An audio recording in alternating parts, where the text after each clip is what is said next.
So hi everyone, welcome to Ashwin's Commerce World. This is Ashwin Jaiswal and we are going to start with ISC Economics Class 12 और हम लोग अपने पहले chapter demand के chapter को देखने जा रहे हैं. ठीक है. This chapter will be covered in total two parts and this the part that you are watching right now is part number 1.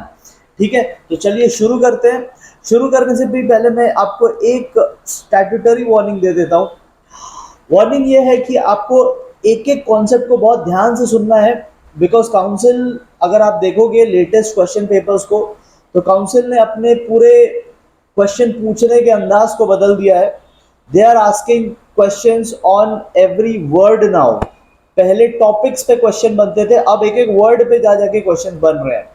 कोई भी क्वेश्चंस अब वो लोग डायरेक्टली पूछना नहीं चाहते, जैसे what is this, what is that, वो जमाना गया. अब हर क्वेश्चन को वो घुमा करके टेस्ट कर रहे हैं. एनालिसिस बेस्ड क्वेश्चंस आ रहे हैं, केस स्टडी बेस्ड क्वेश्चंस आ रहे हैं. तो a lot of things have changed and 2025 एक बहुत बड़ा ईयर होने वाला है जहां पे जो न्यू एजुकेशन पॉलिसी ने बताया था उस पैटर्न में अब क्वेश्चंस सेट होंगे, चाहे किसी भी बोर्ड का हो. ठीक है.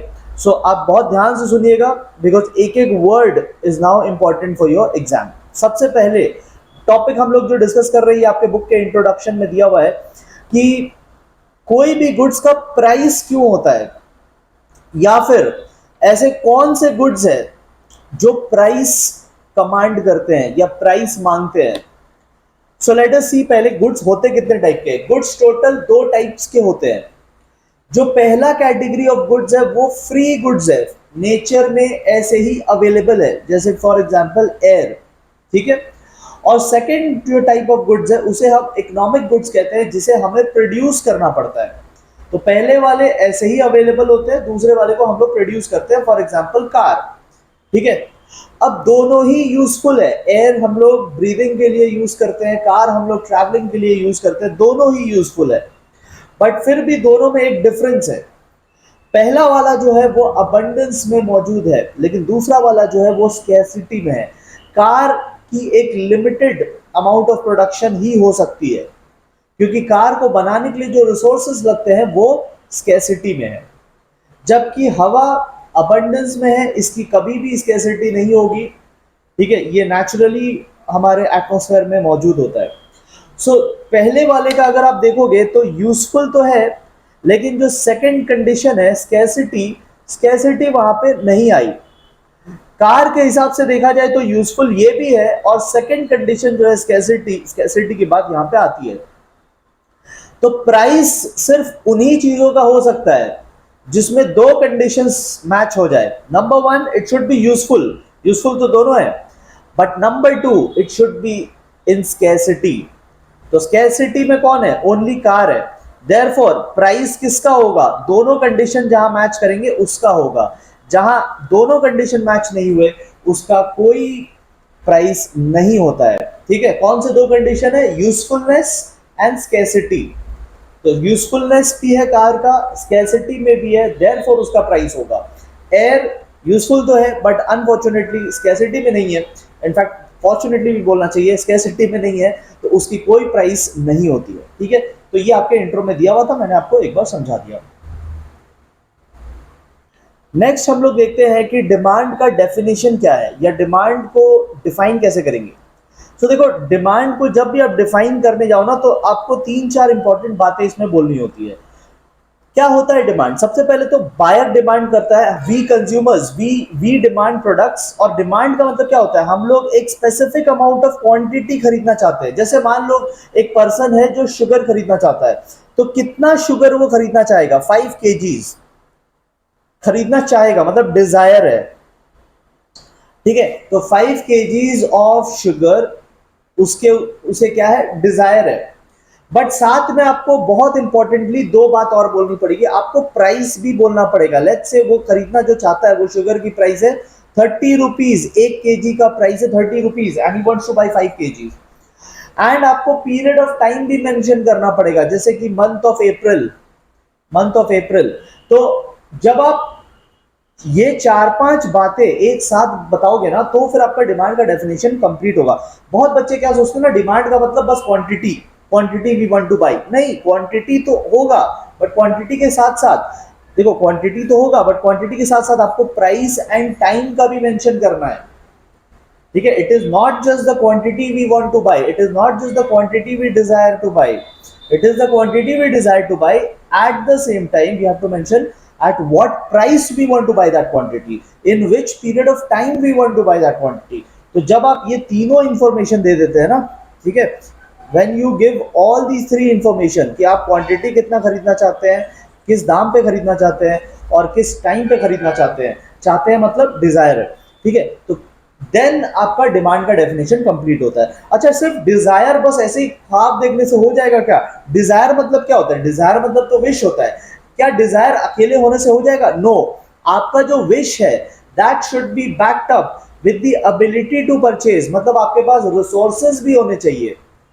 तो सिर्फ सोचने से नहीं हो जाता, आपके पास पैसे भी होने चाहिए, और सिर्फ पैसे होने से नहीं होता। देखो पैसे तो आपके दोस्त के पास भी है, बट जब आप लोग खाने जाते हो तो क्या वो पैसे देता है? नहीं। तो रेडीनेस भी होने चाहिए, रेडीनेस होने से ही डिमांड होगा। पैसे लेके बैठे रहोगे, सोचते रहोगे तो थोड़ी ना डिमांड होगा। When you are ready to buy, when you are giving orders, when you are taking the money out of your pocket, when you are paying it to the shopkeeper, तो हम कहेंगे कि हाँ ये डिमांड है, ठीक है। अच्छा, एज आई टोल्ड यू कि बहुत सारे क्वेश्चंस जो अब बनेंगे, इनफैक्ट बनना शुरू हो चुके हैं। आप लेटेस्ट एग्जाम का पेपर देख लो जो काउंसिल ने पूछा, कितना घुमा घुमा के क्वेश्चन पूछ रहे, एक एक वर्ड पे फोकस करके पूछ रहे। तो मैं आपको यहाँ पे एक सैंपल दिखाता हूँ, जैसे कि फॉर एग्जांपल यहाँ पे लिखा हुआ आ रहा है mister A bought 5 kgs of sugar. क्या ये डिमांड का डेफिनेशन में फिट बैठ रहा है? आप बताओ मेरे को, क्या ये डिमांड का डेफिनेशन में फिट बैठ रहा है? नो, क्योंकि यहाँ क्वांटिटी तो मेंशन्ड है, but what about price, what about time? अच्छा, second, mister A bought 5 kgs of sugar at 30 rupees per KG. Very good, quantity भी बोल दिया, प्राइस भी बोल दिया, टाइम किधर है? तो ये भी डिमांड के डेफिनेशन में फिट नहीं बैठ रहा। Next, mister A bought 5 kgs of sugar quantity at 30 rupees per kg price in the month of March, time. तो लास्ट वाला जो डेफिनेशन है ना, लास्ट वाला जो सेंटेंस है, only that is correct from the demand point of view. तो आप आपको ना इस तरीके एक एक वर्ड में प्ले करेंगे ये लोग, तो आपको बहुत ज्यादा सतर्क रहना है, सावधान रहना है, ठीक है। आप इस तरीके के जो क्वेश्चंस है ना, एक एक वर्ड पे बेस्ड क्वेश्चंस या केस स्टडी बेस्ड क्वेश्चंस या हायर लेवल वाले क्वेश्चंस, एनालिसिस बेस्ड क्वेश्चन, ये आप मेरे ऐप पे जाके प्रैक्टिस कर सकते हो। वहां पे मैंने इस तरीके के क्वेश्चन चैप्टर वाइज वहां पे मैं बना रहा हूँ, ठीक है। अभी मैं जैसे जैसे यहाँ पे वीडियोस आते जाएंगे वैसे वैसे वहां पे भी वीडियोस आते जाएंगे। Right now I am in chapter 1, तो वहां पे मैंने चैप्टर 1 का डाल दिया है, ठीक है। तो आप वहां से वो सब प्रैक्टिस कर सकते हो, बिकॉज अब वही सब क्वेश्चंस आएंगे। अब पुराना वो क्वेश्चन बैंक खरीद के भाई काम नहीं चलेगा, ठीक है। Now you have to practice those type of questions which are coming, ठीक है। तो ये मैंने आपको एक सैंपल दिखाया, इस तरीके से आपने सोचा नहीं होगा, लेकिन मैं आपको दिखा दिया कि देखो एक एक वर्ड पे कैसे क्वेश्चन बन सकते हैं। सो आगे बढ़ते हैं और टाइप्स ऑफ डिमांड पे देखते हैं। देखो टाइप्स ऑफ डिमांड आपके बुक में कुछ कुछ दिया हुआ है, ठीक है। बुक में अगर आप देखोगे तो बुक में सर्टेन टाइप्स ऑफ डिमांड दिया हुआ है, बट मैं उससे थोड़ा आगे जाके आपको बुक वाला तो कराऊंगा ही, साथ में कुछ और भी कराऊंगा, क्योंकि as I told you question book से नहीं बनते, क्वेश्चन सिलेबस के अकॉर्डिंग बनते हैं, ठीक है। आपका स्कूल कोई बुक फॉलो कर रहा है, बट पूरे इंडिया में वो बुक फॉलो नहीं होता, हर जगह अलग अलग बुक्स फॉलो होते हैं। और मैंने क्या किया, सारे अच्छे अच्छे बुक्स को मिला करके अपना ये कंटेंट रेडी किया है। तो अगर आप मेरा कंटेंट कर लेते हो ना, तो आपको इधर उधर और ज़्यादा टाइम पास करने की जरूरत नहीं है। You just study what I am teaching, ठीक है। मैं 100% आपको करा रहा हूँ, और जितना आपके बुक में है ना, आई मेक श्योर कि मैं उससे ज़्यादा ही आपको कराऊंगा, सो दैट आपका कंप्लीट ऑल राउंड प्रिपरेशन होगा। अदरवाइज फंस जाओगे एग्जाम में, वो सिर्फ बुक कंप्लीट करके कोई फायदा नहीं है। सबसे पहली बात, प्राइस डिमांड। प्राइस डिमांड किसे कहते हैं? देखो ये ना रिलेशनशिप का नाम है, ठीक है। ये क्या है? ये एक रिलेशनशिप का नाम है। वेट, देखो, price demand refers to relationship. ये एक रिश्ते का नाम है। किसका रिश्ता? प्राइस और डिमांड का, ठीक है। प्राइस और डिमांड का जो रिलेशन है, उस रिलेशन को, ये रिश्ता क्या कहलाता है? ये रिश्ता प्राइस डिमांड कहलाता है, ठीक है। ये कैसा रिलेशन होगा? ये इनवर्स रिलेशन होगा, ये इनवर्स रिलेशन होगा, वो हम लोग आगे देखेंगे। बट प्राइस डिमांड अगर आपसे कोई पूछ ले एग्जाम में कि प्राइस डिमांड क्या होता है, तो आप बोलोगे प्राइस डिमांड एक रिलेशनशिप का नाम है। It refers to a relationship. किसका रिलेशनशिप? प्राइस एंड डिमांड का, ठीक है। फिर इनकम डिमांड किसे कहते हैं? इनकम डिमांड भी रिलेशनशिप का नाम है, तो किसका रिलेशनशिप होगा? इनकम का, कंज्यूमर का जो इनकम है एंड डिमांड। ठीक है। क्रॉस डिमांड किसका किसका नाम होता है? ये भी एक रिलेशनशिप है, बट ये किसका रिलेशनशिप है? देखो, ये समझाने से पहले मैं आपको थोड़ा सा बात समझा देता हूँ। जैसे कि मान लो दो प्रोडक्ट्स है हमारे पास, let us assume we have two products. ठीक है। एक प्रोडक्ट है टी, ठीक है, एक प्रोडक्ट है टी एंड दूसरा प्रोडक्ट है कॉफी। अभी क्या होगा, टी का अपना एक प्राइस होगा एंड टी का अपना एक डिमांड होगा, राइट। कॉफी का भी अपना एक प्राइस होगा एंड कॉफी का भी अपना एक डिमांड होगा। अब ये दोनों जो प्रोडक्ट्स है ना, इनको हम कहते हैं सब्स्टिट्यूट। सब्स्टिट्यूट प्रोडक्ट्स क्या होते हैं? Substitute products are those products which can be interchangeably used, मतलब एक दूसरे के बदले में यूज हो सकते हैं। अब तुम देखोगे मार्केट में जब भी कॉफी का प्राइस बढ़ेगा ना, whenever the price of coffee will go up it will affect the demand of tea also, because जब कॉफी महंगा हो जाता है तो लोग चाय पीने के तरफ चले आते हैं, तो टी का डिमांड बढ़ जाएगा।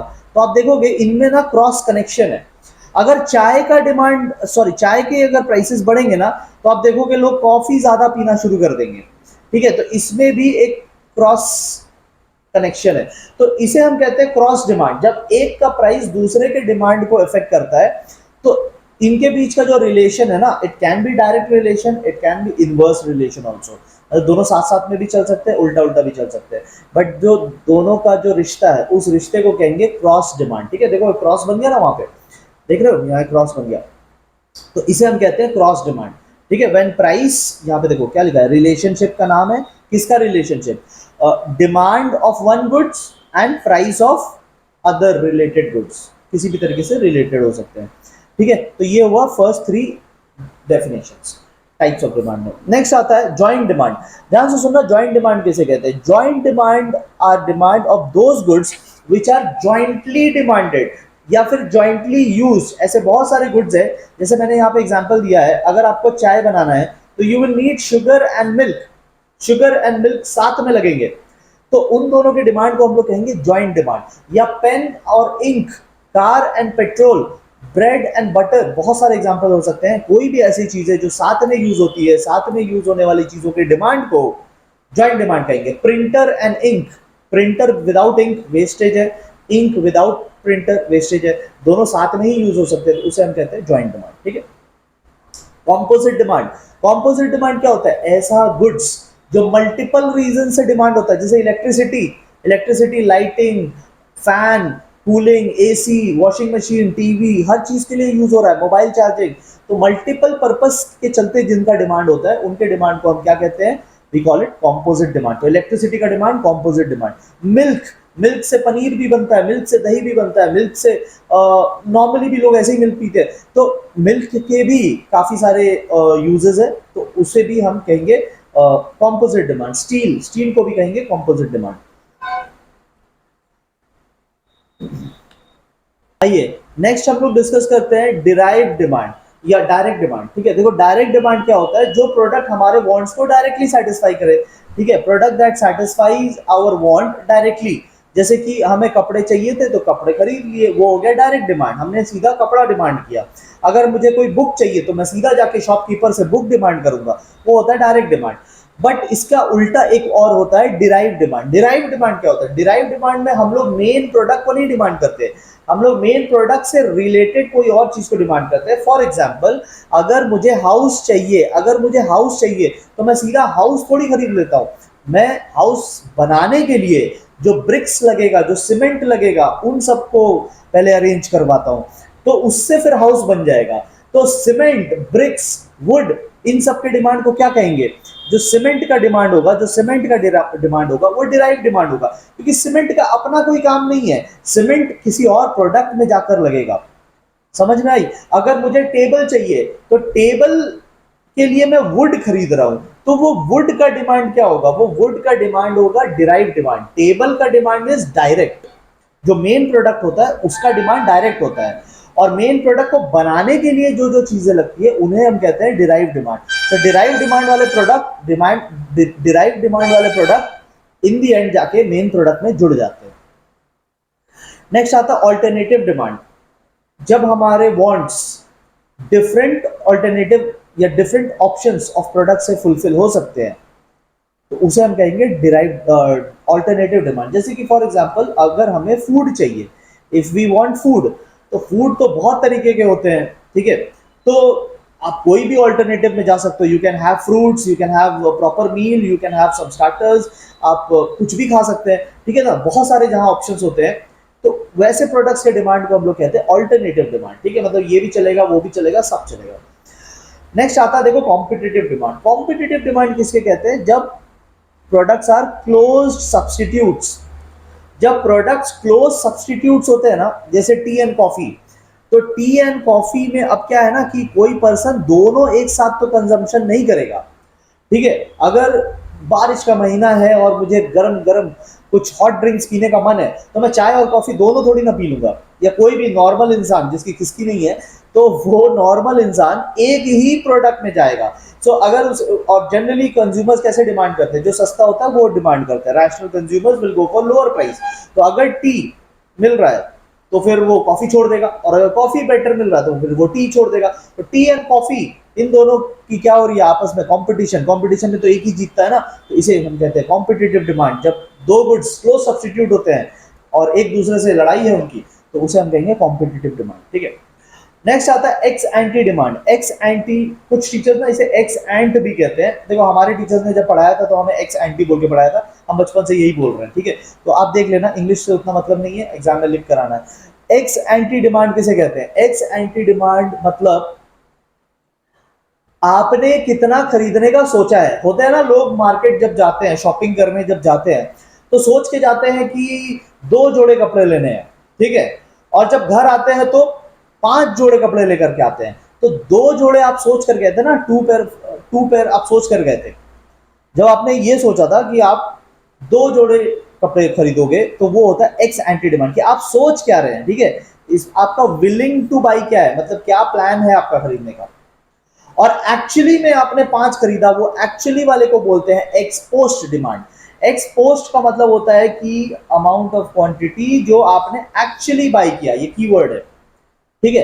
तो एक्चुअली में आपने क्या खरीदा, that is called ex post demand. तो विद दिस हमने सारे टाइप्स ऑफ डिमांड यहाँ पे देख लिए, जितना आपका बुक में है शायद उससे ज्यादा ही देखा है हमने। और बट इसका मतलब ये नहीं कि कुछ आउट ऑफ सिलेबस देख रहे हैं, ये सब आ सकता है, ठीक है। चलो, all right, now let us see some of the factors that will affect the demand, ठीक है। बीच में जो लिखा है वो आपको एग्जाम में लिख करके आना है, इंपॉर्टेंट पॉइंट्स। और अगर एज यू नो कि अभी जो सेक्शन ए है आपका, that will come in true false form, that will come in fill in the blanks form, that will come in MCQ form. तो आपको शॉर्ट क्वेश्चंस के लिए भी प्रिपेयर रहना है। तो मैंने बगल में शॉर्ट क्वेश्चंस के लिए नोटिंग बना दिया है कि अगर 1 वर्ड में पूछे तो क्या बोलेंगे, और अगर प्रॉपर एक्सप्लेनेशन मांगे तो क्या लिखना है, वो भी मैंने यहाँ पे लिख दिया, ठीक है। अभी let us first discuss this point. Point number 1 जो हम लोग डिस्कस कर रहे हैं वो प्राइस के रिलेशन में। बहुत सिंपल सा लॉजिक है बॉस। देखो, प्राइस मतलब गुड्स कितने में मिल रहा है, डिमांड जो होता है उसका इनवर्स रिलेशन होता है प्राइस के साथ। देखो यहाँ पे लिखा ना, इनवर्स या फिर नेगेटिव रिलेशन होता है। It means that if prices will rise then the demand should fall, and if the prices fall then the demand should rise. बहुत सिंपल सा पॉइंट है, इसमें कोई बहुत ज्यादा एक्स्ट्रा डिस्कशन की कोई जरूरत नहीं है। हालांकि इसको हम लोग लेटर ऑन इसके 5 रीजंस को डिस्कस करेंगे, ठीक है। Later on will discuss 5 reasons, but for now factor समझाने के लिए इतना काफी है, इनवर्स रिलेशन मान के चलना, ठीक है। ओके, नेक्स्ट आता है इनकम ऑफ द कंज्यूमर, ठीक है। अच्छा, बहुत लोग ना कंज्यूमर और सॉरी बहुत लोग इनकम एंड प्राइस के बीच का डिफरेंस नहीं समझते। देखो एक चीज समझो, आप जो प्रोडक्ट खरीदना चाहते हैं, ठीक है, एनी प्रोडक्ट, लेट्स से आप एसी खरीदना चाहते हो, ये आपका प्रोडक्ट है। प्रोडक्ट का होता है प्राइस। मान लो आप एसी खरीदना चाहते हैं, एसी की प्राइस है 30,000 रुपीज फॉर एग्जाम्पल। तो ये जो आप एसी खरीदना चाहते हो ना, इस प्रोडक्ट को पाने के लिए आपको जो देना पड़ेगा उसे कहते हैं प्राइस। एंड इनकम क्या होता है, जो कंज्यूमर कमा रहा है। ये कंज्यूमर कहीं ना कहीं जॉब करने या बिजनेस करने जाता होगा, और जॉब में या बिजनेस में सपोज इसे मंथली मंथली ये कमा कर लाता है 1 लाख रुपीज। तो 1 लाख रुपीज जो है ना, उसे हम इनकम कहेंगे। बहुत बच्चे ना कंफ्यूज हो जाते हैं, इनकम कॉस्ट, प्राइस सब एक ही समझते हैं। इनकम अलग चीज है, प्राइस अलग चीज है। प्राइस होता है प्रोडक्ट का और इनकम होता है कंज्यूमर का। कंज्यूमर जो कमा रहा है, आपके आपके मम्मी डैडी जो कमा रहे हैं उसे हम कहते हैं इनकम, और जो आप प्रोडक्ट के लिए पे करते हो उसे हम कहते हैं प्राइस। ठीक है, तो बहुत लोगों को ये कंफ्यूजन रहता है, मैंने एक बार बता दिया। ठीक है, नाउ लेट अस अंडरस्टैंड कि इनकम और डिमांड का कैसा रिलेशन है। तो सबसे पहले गुड्स 3 टाइप के होते हैं, ध्यान से देखना, गुड्स 3 टाइप्स के होते हैं। सबसे पहला जो गुड्स होता है उसे हम कहते हैं नॉर्मल गुड्स। अभी मैं आपको नॉर्मल गुड्स समझाता हूं कि नॉर्मल गुड्स क्या होता है। नॉर्मल गुड्स मतलब any goods which is not inferior, any goods which is not inferior in quality. खराब क्वालिटी के गुड्स को छोड़कर सारे गुड्स नॉर्मल गुड्स होते हैं। तो जो गरीब लोग खरीदते हैं ना खराब क्वालिटी के गुड्स, सस्ता चावल खरीदेंगे, सस्ता कपड़ा खरीदेंगे, सस्ता सब चीज खरीदेंगे, उन सस्ते और खराब चीजों को छोड़ के, पुअर क्वालिटी की चीजों को छोड़ के बाकी दुनिया के सारे गुड्स नॉर्मल गुड्स होते हैं। एंड नॉर्मल गुड्स के केस में क्या होगा, डिमांड बढ़ेगा। अगर हमारा इनकम बढ़े तो डिमांड भी बढ़ेगा, मतलब दोनों साथ साथ में चलेंगे। सो अगर आप देखोगे ग्राफ में, अगर इनकम इंक्रीजेस तो डिमांड भी, क्वांटिटी डिमांडेड भी इंक्रीज होता है। ग्राफ थोड़ा धीरे धीरे जाके फ्लैट हो जाएगा, बिकॉज कंज्यूमर खरीदेगा बट उसके विश भी तो पूरे होते जा रहे हैं, तो वो धीरे धीरे थोड़ा कम खरीदेगा।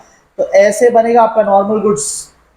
तो नॉर्मल गुड्स का अगर आप ग्राफ देखोगे तो शुरू में इस पॉइंट तक आप देखोगे, पॉइंट ए बोल देते हैं, तो पॉइंट ए तक आप देखोगे तो ग्राफ बहुत स्पीड में ऊपर जाता है।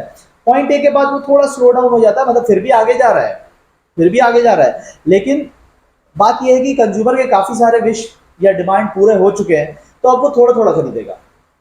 लेकिन right through the from the beginning till the end वो खरीदता ही जाएगा। तो ये होता है नॉर्मल गुड्स। नॉर्मल गुड्स के साथ इनकम का क्या है, डायरेक्ट या पॉजिटिव रिलेशन है, मतलब इनकम बढ़ेगा तो खरीदेंगे भी ज्यादा। सेकंड आता है inferior goods. Now what are inferior goods? Inferior goods are poor quality goods. लोग क्यों खरीद रहे हैं पुअर क्वालिटी गुड्स? गरीबी के चलते, कोई शौक नहीं है, गरीबी के चलते पुअर क्वालिटी गुड्स खरीद रहे हैं। तो जब ऐसे लोगों का इनकम बढ़ता है, जब ऐसे लोगों को ज्यादा अर्निंग शुरू होती है ना, तो शुरू में तो ये लोग इसे ज्यादा खरीदते हैं। आप देखो ग्राफ ऊपर की तरफ जाएगा, शुरू में तो इनकम बढ़ने से ये भी बढ़ता है, बट इनकम अगर सब्सटैंशियली बढ़ जाए, बहुत ज्यादा बढ़ जाए, तो फिर लोग ये नहीं खरीदेंगे, तो फिर इसका डिमांड कम हो जाएगा, तो बाद में ग्राफ घूम जाएगा। तो ये जो इंफीरियर गुड्स है, आईजी इंफीरियर गुड्स, शुरू में तो बढ़ेगा क्योंकि लोगों के हाथ में थोड़ा ज्यादा पैसा आया तो थोड़ा ज्यादा खरीद लिया, नेचुरल बिहेवियर। बट बहुत ज्यादा पैसा आया तो भी क्या, ये फालतू गुड्स थोड़ी ना खरीदेंगे, तब फिर कुछ अच्छा खरीदेंगे। तो आप देखोगे बहुत ज्यादा पैसा आने से फिर ग्राफ घूम जाता है और ग्राफ उल्टे दिशा में चला जाता है। तो बेसिकली आपको अगर वन वर्ड में पूछे ना कि व्हाट इज द रिलेशन, आप बोलना इनवर्स रिलेशन। ठीक है, इनवर्स या फिर नेगेटिव। ठीक है, ओके। नेक्स्ट आता है नेसेसिटी, इनएक्सपेंसिव नेसेसिटी गुड्स। ये क्या गुड्स होते हैं? ये तो पहली बात इनएक्सपेंसिव होते हैं, मतलब कंज्यूमर को बहुत ज्यादा फर्क नहीं पड़ेगा इससे, बट ये नेसेसरी है, मतलब लगभग हर घर में होगा। जैसे कि मैच बॉक्स। मैच बॉक्स देखो, जिनके घर में पूजा पाठ होता है तो उनके घर में मैच बॉक्स हो गई। बहुत लोग अपने गैस सिलेंडर में, वो जो कुकिंग पर्पस के लिए, गैस सिलेंडर में नहीं, मतलब अपने जो स्टोव है उसमें वो आग लगाने के लिए, आग जलाने के लिए वो मैच बॉक्स का यूज करते हैं। ठीक है, और स्मोकर्स लोग बहुत ज्यादा यूज करते हैं। तो मैच बॉक्स एक ऐसी चीज है जो काफी ज्यादा यूज होती है, हर घर में यूज होती है, और एक्सपेंसिव भी नहीं है। एक मैच बॉक्स का कितना दाम होगा? 2 rupees, 3 rupees, 4 rupees, 5 rupees, maximum 5 रुपए। तो जब इनकम बढ़ता है ना कंज्यूमर का, तो कंज्यूमर अगेन इनिशियली तो थोड़ा ज्यादा ही खरीदेगा किसी भी चीज को, ग्राफ तो थोड़ा सा ऊपर ही जाएगा। बट एक टाइम आने के बाद देखो, ये गुड्स कोई ऐसा गुड्स नहीं है कि मतलब इनकम बढ़ते जा रहा है तो ज्यादा माचिस खरीदते जाएंगे। अरे भाई, पहले भी एक ही माचिस से आग लगा रहे थे, अभी भी एक ही माचिस से आग, अभी थोड़ी ना पूरा पैसा बढ़ गया, इनकम बढ़ गया तो पूरे पैकेट में आग लगा देंगे। ठीक है, तो थोड़ा सा बढ़ेगा। जैसे कि पहले हमारी आदत थी एक एक मैच बॉक्स खरीदने की, इनकम बढ़ गया तो एक बार में पूरा बड़ा वाला सेट उठा के ले आए। बट इसका मतलब ये थोड़ी ना कि अभी इनकम बढ़ता जाएगा तो हम मैच बॉक्स भी ज्यादा खरीदते जाएंगे। तो एक टाइम आने के बाद हम कांस्टेंट हो जाएंगे, मतलब इट विल नॉट मैटर कि हमारा इनकम बढ़ रहा है या नहीं। तो एक टाइम आने के बाद ये ग्राफ स्ट्रेट हो जाएगा, कांस्टेंट हो जाएगा। तो एक तरीके से आप बोल सकते हो कि नो रिलेशन, मतलब एक टाइम के बाद उसमें कोई फर्क नहीं पड़ेगा। ठीक है, तो आई होप आपको समझ में आ गया है यहाँ पे, ठीक है। ऑलराइट, नेक्स्ट पॉइंट नंबर 3 हम लोग डिस्कस कर रहे हैं, वो है taste and preference of the consumer. देखो, टेस्ट एंड प्रेफरेंस मतलब लाइकिंग, कंज्यूमर क्या पसंद करता है, ठीक है। आज के डेट में अगर आप फोन को देखो तो कंज्यूमर टच स्क्रीन फोन पसंद करता है, बट आज से 15 ईयर्स पहले consumers use to prefer keypad phone, ठीक है। तो जब जिस चीज की लाइकिंग होगी उस टाइम उस चीज को, मतलब उसका डिमांड हायर रहेगा, ठीक है। तो अगर लाइकिंग होगी तो डिमांड हायर रहेगा, और अगर डिसलाइकिंग होगी, कंज्यूमर को नहीं पसंद, तो ऐसे प्रोडक्ट्स के डिमांड लो रहते हैं, सीधी सी बात है, ठीक है। नेक्स्ट आता है price of related goods. Related मतलब सम अदर गुड्स। तो देखो, दो टाइप के रिलेशन होते हैं, दो टाइप के रिलेशन होते हैं, ठीक है। एक होता है सब्सटीट्यूट गुड्स, मतलब goods can be substitute of one another, एक दूसरे के बदले में जो यूज हो जाए। एंड दूसरे होते हैं कॉम्प्लीमेंट्री गुड्स। कॉम्प्लीमेंट्री मतलब जो जॉइंटली यूज होते हैं, ठीक है, इनका जॉइंट डिमांड होता है, इनका जो डिमांड होता है वो जॉइंट डिमांड होता है, और इनका जो डिमांड होता है वो कॉम्पिटिटिव डिमांड होता है, ठीक है। इनका जो डिमांड होता है वो आपस में compete करता है। नाउ लेट अस डिस्कस, सबसे पहले सब्स्टिट्यूट गुड्स को डिस्कस करते हैं। तो एक तरफ टी ले लेते हैं और दूसरी तरफ कॉफी ले लेते हैं, right. So these are two goods which are substitute of one another. हमें क्या देखना है, हमें प्राइस ऑफ रिलेटेड गुड्स देखना है। तो अगर टी हमारा मेन गुड्स है, मेन गुड्स अगर टी है, तो रिलेटेड कौन हो गया, कॉफी हो गया रिलेटेड, ठीक है। तो हमें प्राइस किसका देखना है, प्राइस हमें कॉफी का देखना है। Now you tell me logically, अगर कॉफी का दाम बढ़ जाएगा तो टी के डिमांड को क्या होगा, tell me with your logic, tell me. अगर कॉफी महंगा हो जाएगा तो लोग कॉफी पीना छोड़ देंगे, और कॉफी वाले भाग कर कहाँ आएंगे, टी के पास आएंगे, तो टी का demand will rise. But on the other hand, अगर कॉफी सस्ता हो जाए, कॉफी अगर पानी के भाव में बिके, ठीक है, वैसे आजकल पानी भी महंगा हो रहा है, बट पानी के भाव में अगर कॉफी सस्ता हो जाए तो चाय वाले भी कॉफी पीने भाग जाएंगे, ठीक है। सिर्फ इकोनॉमिक्स की बात करना, ठीक है, अपना वो साइकोलॉजी छोड़ दो, ये नहीं कि नहीं I am a tea lover, मैं तो टी ही पीऊंगा या पीऊंगी, कोई भी हालत में चाय को नहीं छोड़ेंगे। अरे भाई, साइकोलॉजी की बात नहीं हो रही, इकोनॉमिक्स की बात हो रही है। इकोनॉमिक्स केवल दाम और डिमांड देखता है, ठीक है, अपना वो फेवरेटिज्म नहीं। तो आप देखो, जब कॉफी का प्राइस बढ़ रहा था तो चाय का डिमांड बढ़ रहा था, जब कॉफी की प्राइस घट रही थी तो चाय की डिमांड घट रही थी। इसका मतलब वो बढ़ेगा तो ये भी बढ़ेगा, वो घटेगा तो ये भी घटेगा, मतलब सेम सेम चल रहा है। जब सेम सेम चलते हैं तो हम कहते हैं डायरेक्ट रिलेशन। अच्छा, कॉम्प्लीमेंट्री का भी मैं आपको एक बार बता देता हूँ। कॉम्प्लीमेंट्री यानी ऐसे गुड्स जो कि साथ साथ में यूज होते हैं, जैसे कार एंड पेट्रोल, ठीक है, कार एंड पेट्रोल। तो कार को अगर हम लोग अपना मेन गुड्स मान ले तो रिलेटेड गुड्स कौन सा हो जाएगा, पेट्रोल, पेट्रोल हो जाएगा रिलेटेड गुड्स। और हमें प्राइस किसका देखना है, रिलेटेड गुड्स का। तो प्राइस ऑफ पेट्रोल, अगर price of petrol is rising, petrol महंगा हो रहा है, तो भाई कार खरीद के क्या करोगे, सजाना थोड़ी है अपने गैराज में, हमें तो चलाना है ना। चलाना अगर महंगा पड़ जाएगा तो फिर नहीं खरीदेंगे लोग। कार की डिमांड आप देखोगे कि लोग कार खरीदना कम कर देंगे, बिकॉज कार को चलाना भी पड़ता है और चलाने के लिए पेट्रोल लगता है, पेट्रोल महंगा हो गया तो people will think of postponing their demand, ठीक है। तो यहाँ पे देखो उल्टा उल्टा हो गया ना, प्राइस बढ़ा और डिमांड घट गया, रिवर्स हो गया, तो इसे हम कहते हैं इनवर्स रिलेशन, ठीक है। ओके, नेक्स्ट आता है कि डिमांड कंज्यूमर के एक्सपेक्टेशन पे भी डिपेंड करता है कि कंज्यूमर क्या एक्सपेक्ट कर रहा है फ्यूचर में, ठीक है। देखो, कंज्यूमर अगर फ्यूचर प्राइस को लेके क्या एक्सपेक्ट कर रहा है, अगर आप सोचते हैं कि फ्यूचर में प्राइस बढ़ेंगे, अभी खरीद लो, अभी डिमांड कर लो। अगर आपको लगता है कि फ्यूचर में प्राइस फॉल होगा, फेस्टिव सीजन आ रहा है, फ्लिपकार्ट अमेजॉन सब पे डिस्काउंट चलेगा, यू आर एक्सपेक्टिंग कि फ्यूचर में प्राइस फॉल होगा, तो फ्यूचर में खरीदेंगे, फिर अभी नहीं खरीदेंगे। सिंपल लॉजिक वाली बात है, एकदम डे टू डे है। इकोनॉमिक्स कोई बहुत ज्यादा, मतलब आपके लिए कोई बहुत ज्यादा टफ बात नहीं होगी, ये तो आप लॉजिकली भी बता सकते हैं। फ्यूचर इनकम को लेके क्या सोच रहे हो, अगर आपको लगता है नेक्स्ट मंथ सैलरी बढ़ने वाली है, नेक्स्ट मंथ प्रमोशन होने वाला है, या बिजनेस करते हो, नेक्स्ट मंथ फेस्टिव सीजन है, कस्टमर ही कस्टमर होंगे, तो फिर जब इनकम बढ़ेगा अगले महीने तो अगले महीने खरीदते हैं फिर, ठीक है। अगर आपको लगता है फ्यूचर में बढ़ने वाला है तो फिर अभी अभी जो डिमांड है, demand will be less now and it will increase in future. Availability of goods को लेके क्या सोच रहे हो, अगर आपको लगता है कि भाई शॉर्टेज होने वाला है, आपको लगता है कि शॉर्टेज होने वाला है गुड्स का, तो अभी से खरीद के रख लो। कोविड में तो लोग यही कर रहे थे ना, पीपल वर एक्सपेक्टिंग, अरे पता नहीं मार्केट से सारे गुड्स गायब ना हो जाए, फैक्ट्री बंद है, सब बंद है लॉकडाउन में, कहीं शॉर्टेज ना हो जाए, तो लोग ज्यादा ज्यादा खरीद के रख रहे थे। ठीक है, इमेजिन करो अपना घर को, याद करो कितना सामान भरे पड़े होते थे उस टाइम। तो अगर आप फ्यूचर में शॉर्टेज एक्सपेक्ट कर रहे हैं तो डिमांड अभी हाई रहेगा। ठीक है, एक बार आप अपने एंड से भी देख लो।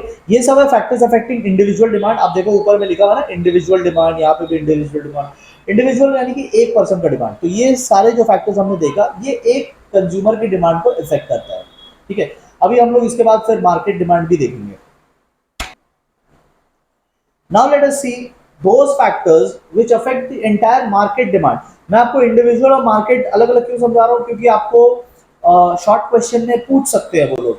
वो फैक्टर्स का नाम दे देंगे और बोलेंगे identify which one will affect individuals, identify which one will affect the market. तो आपको पता होना चाहिए कि इंडिविजुअल को अफेक्ट करने वाले कौन कौन से फैक्टर है और मार्केट को अफेक्ट करने वाले कौन कौन से फैक्टर है। ठीक है, देखो बहुत चेंज हो रहा है पेपर पैटर्न। ठीक है, मजाक की बात नहीं है, आप देख सकते हैं अपना लेटेस्ट जो आईएससी ने क्वेश्चन भेजा है ना, क्वेश्चन पेपर जो लेटेस्ट वाला है 2024 वाला, या उससे पहले वाला 2023 वाला, या उससे भी पहले वाला, आप उठा उठा के देख लो, डायरेक्ट क्वेश्चंस कम होते जा रहे हैं, हर बार डायरेक्ट क्वेश्चंस कम होते जा रहे हैं। तो डायरेक्ट क्वेश्चन मत एक्सपेक्ट करना, घुमा फिरा के देगा। ठीक है, इसीलिए मैं बोल रहा हूँ कि आप कुछ क्वेश्चन वहां से प्रैक्टिस कर सकते हैं मेरे ऐप से। मैं उसमें वीडियो फॉर्म में आपको हायर लेवल के क्वेश्चन करा रहा हूँ वहाँ पे, जो कि सिर्फ बुक पढ़ने से नहीं होगा, बट वैसे ही क्वेश्चन आएंगे एग्जाम में। You need to prepare for what is going to come. ठीक है, चलिए अब ना वो 10 इयर्स और 5 इयर्स क्वेश्चंस कर लेने से बहुत कम हेल्प मिलेगा। स्कूल एग्जाम में मिल सकता है, बट बोर्ड में हो सकता है ना मिले उतना। सी साइज एंड पॉपुलेशन, ऐप का लिंक बाय द वे नीचे डिस्क्रिप्शन बॉक्स में है। Now size and size of the population, ध्यान से समझो। जिस जगह की पॉपुलेशन ज्यादा होगी ना, वहां पे डिमांड ज्यादा होगा, क्योंकि ज्यादा कंज्यूमर है वहां पे। तो डायरेक्ट रिलेशन है, एकदम डायरेक्ट रिलेशन है, जहां पॉपुलेशन ज्यादा वहां डिमांड ज्यादा। और कॉम्पोजिशन मतलब क्या होता है? कॉम्पोजिशन मतलब टाइप या नेचर, नेचर बोल सकते हो। कॉम्पोजिशन मतलब उस पॉपुलेशन का नेचर कैसा है। जैसे आप देखो स्कूल के बाहर फास्ट फूड के काफी सारे स्टॉल्स रहते हैं, क्यों? क्योंकि बच्चे लोग आएंगे, तो बच्चों का क्या नेचर है, फास्ट फूड खाएंगे। हॉस्पिटल्स के बाहर देखना मेडिकल शॉप रहता है, चाय की दुकान रहेगी, मेडिकल शॉप रहेंगे। तो क्यों ऐसा, क्यों? क्योंकि वहां पे वैसे ही वाले पेशेंट्स है, मतलब वैसे ही वाले कंज्यूमर्स है जो कि दवाई खाने वाले हैं। तो सिर्फ पॉपुलेशन इंपॉर्टेंट नहीं है, पॉपुलेशन का नेचर, पॉपुलेशन का टाइप, पॉपुलेशन का कॉम्पोजिशन, किस टाइप के लोग हैं उसमें, किस एज ग्रुप के लोग हैं, किस जेंडर के लोग हैं, ठीक है, किस रिलीजन के लोग हैं। तो इस पे भी डिपेंड करता है कि कैसा गुड्स बिकेगा। नेक्स्ट आता है डेमोन्स्ट्रेशन इफेक्ट। देखो बहुत सिंपल सा, आप बचपन में क्या करते थे, आपके दोस्त ने बैटरी वाली कार ले ली तो आपको भी बैटरी वाली कार चाहिए। आपके दोस्त ने रिमोट कंट्रोल कार ले ली तो आपको भी रिमोट कंट्रोल कार चाहिए। आपके दोस्त ने नया कलर का बॉक्स खरीद लिया तो आपको भी नया कलर का बॉक्स चाहिए। डेमोन्स्ट्रेशन, देखा देखी। तो देखा देखी होने से क्या होता है ना, डिमांड बढ़ता है। जितना ज्यादा लोग एक दूसरे को कॉपी करेंगे उतना ज्यादा डिमांड बढ़ेगा। Next government policy. देखो गवर्नमेंट पॉलिसी में क्या आता है, अगर सरकार टैक्स बढ़ा दे तो गुड्स महंगे हो जाएंगे, डिमांड फॉल हो जाएगा। ठीक है, लेस डिमांड होगा। अगर सरकार सब्सिडीज दे दे, सब्सिडीज यानी कि हेल्प, तो अगर सरकार हमें हेल्प करे गुड्स खरीदने में, जैसे गैस सिलेंडर खरीदने में सरकार हेल्प करती है ना, सरकार सब्सिडीज देती है, तो हमें सस्ते में मिलता है, तो हम लोग ज्यादा खरीद पाते हैं, तो इसमें क्या होगा, मोर डिमांड होगा। और अगर सरकार ज्यादा डेवलपमेंटल वर्क करे, रोड, रेलवे, ब्रिज, डैम ये सब बनवाए, तो इसमें लगने वाले जो गुड्स है उनके डिमांड बढ़ जाएंगे। ठीक है, there will be more demand of goods which will be required for these purposes. ठीक है, नेक्स्ट आता है कंज्यूमर क्रेडिट फैसिलिटी, मतलब मनी पाना कितना आसान है, लोन पाना कितना आसान है, उसकी बात हो रही है। तो देखो अगर consumer credit facility is good, loans are easily available, तो demand will be high, because लोग लोन ले लेके खरीद लेंगे। होम लोन मिलता है, कार लोन मिलता है, ठीक है, तो तरह तरह के लोन्स मिलते हैं, पर्सनल लोन्स मिलते हैं, तो लोग लोन ले लेकर के डिमांड कर लेंगे। But if it is difficult, अगर टाइम ज्यादा लगता है लोन लेने में, अगर इंटरेस्ट रेट ज्यादा चार्ज करती है bank, then demand will be low. ठीक है, तो good credit facility more demand, poor credit facility less demand. ठीक है, नेक्स्ट आता है कि डिस्ट्रीब्यूशन ऑफ इनकम, देश का जो इनकम है वो कैसे बटा हुआ है। देखो अगर सारे लोग लगभग लगभग बराबर इनकम कमा रहे हैं, जो सोशलिस्ट कंट्रीज में होता है, then there will be more goods for more demand for necessities. But अगर गुड्स सॉरी अगर इनकम अनइक्वली बटा हुआ है, if the income is distributed in an unequal manner, अमीर बहुत ज्यादा अमीर है, गरीब बहुत ज्यादा गरीब है, देन इन दैट केस अमीर लोग क्या डिमांड करेंगे, लग्जरीज, और गरीब लोग क्या डिमांड करेंगे, इंफीरियर गुड्स। ठीक है। लास्ट आता है क्लाइमेटिक फैक्टर, बहुत सिंपल सा पॉइंट है भाई, देखो जैसा क्लाइमेट रहेगा वैसे डिमांड करेंगे। विंटर के टाइम में विंटर क्लोथ्स, मानसून के टाइम में अम्ब्रेलाज एंड रेनकोट, और गर्मियों के टाइम में गर्मियों वाले कपड़े। ठीक है। तो एसी कूलर ये सब ज्यादा डिमांड होगा। तो कुछ डिमांड सीजन पे भी डिपेंड करता है। ठीक है। इवन फूड आइटम्स के डिमांड सीजन पे डिपेंड करते हैं। आप अपने सारे आंसर्स को प्लीज सप्लीमेंट कीजिएगा विद सफिशिएंट एग्जांपल। लास्ट देखो यहाँ पे टॉपिक है डिमांड फंक्शन। डिमांड फंक्शन किसे कहते हैं, रिश्ते का नाम है भाई, इकोनॉमिक्स में बहुत सारे रिश्तों का नाम होता है। ठीक है। तो वैसे ही डिमांड फंक्शन भी एक रिलेशन का नाम है। किसका किसका रिलेशन, देखो डिमांड फंक्शन ना ऐसे दिखाते हैं, D is equal to function of, D is equal to function of price. ठीक है। Price of related goods, income of the consumer, income को वाई से दिखाते हैं, income of the consumer, taste and preference. ठीक है। जितना पॉइंट है ये देखो तुम्हारा गवर्नमेंट पॉलिसी। ठीक है। गवर्नमेंट पॉलिसी, या फिर यहाँ पे क्या है, क्लाइमेटिक फैक्टर। तो जितना फैक्टर्स है ना, यहाँ पे हम लोग फैक्टर्स को लिखते हैं। ठीक है। एक तरफ वी राइट फैक्टर्स, एक तरफ हम लोग डिमांड को लिखते हैं, और बीच में हम लोग फंक्शन लिखते हैं। तो इसका मतलब क्या हुआ, इसका मतलब ये हुआ कि जो डिमांड है वो इन फैक्टर्स पे डिपेंड करता है। फंक्शन मतलब डिपेंड। ठीक है।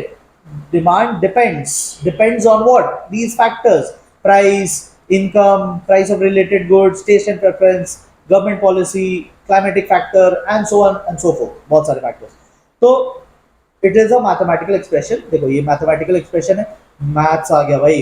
देखो ये मैथमेटिकल एक्सप्रेशन है, अरे मतलब जहां दो इक्वेशन बन गया ना, इक्वल टू है और दो साइड्स है, left hand side right hand side, तो इसे कहते हैं मैथमेटिकल एक्सप्रेशन, या इक्वेशन भी बोल सकते हो, जो रिलेशनशिप दिखाता है। ठीक है। आइदर डायरेक्ट रिलेशन होगा या इनवर्स रिलेशन होगा, किसके बीच का, demand and factors that affect the demand. ठीक है। और साथ में आप ऐसे लिख देना। ठीक है। ओके। तो विद दिस पार्ट 1 हमारा कंप्लीट हुआ। आई होप आपको समझ में आ रहा है और मजा भी आ रहा है। अगर आपको समझ में और मजा दोनों आ रहा है तो आप प्लीज इस वीडियो को लाइक कीजिएगा, अपने दोस्तों को भी शेयर कीजिएगा, और कमेंट में बताइएगा कि आपको कैसा लग रहा है। ठीक है। और अगर कुछ सजेशन है तो वो भी दीजिएगा। क्वेश्चंस डेफिनेटली प्रैक्टिस करना बहुत इंपॉर्टेंट है। There is no point in just watching the video and finishing it. ठीक है। आप एग्जाम में अगर अच्छा स्कोर ही ना कर पाओ तो फिर फायदा क्या है। तो आप प्लीज ऐप में जाइएगा, नीचे डिस्क्रिप्शन लिंक है, और वन टाइम रजिस्ट्रेशन करना 12 मंथ्स के लिए, वो आपको मिल जाएगा। एंड जो वीडियोज उसमें अपलोड हो रहे हैं बहुत इंपॉर्टेंट है, जो कंटेंट वहाँ अपलोड हो रहे हैं बहुत इंपॉर्टेंट है। The council has change the game, और आपको गेम न्यू रूल से खेलने पड़ेंगे। ठीक है। तो thank you so much for this. हम लोग मिलेंगे पार्ट 2 में, और पार्ट 2 में चैप्टर को कंप्लीट भी करेंगे। Thank you very much.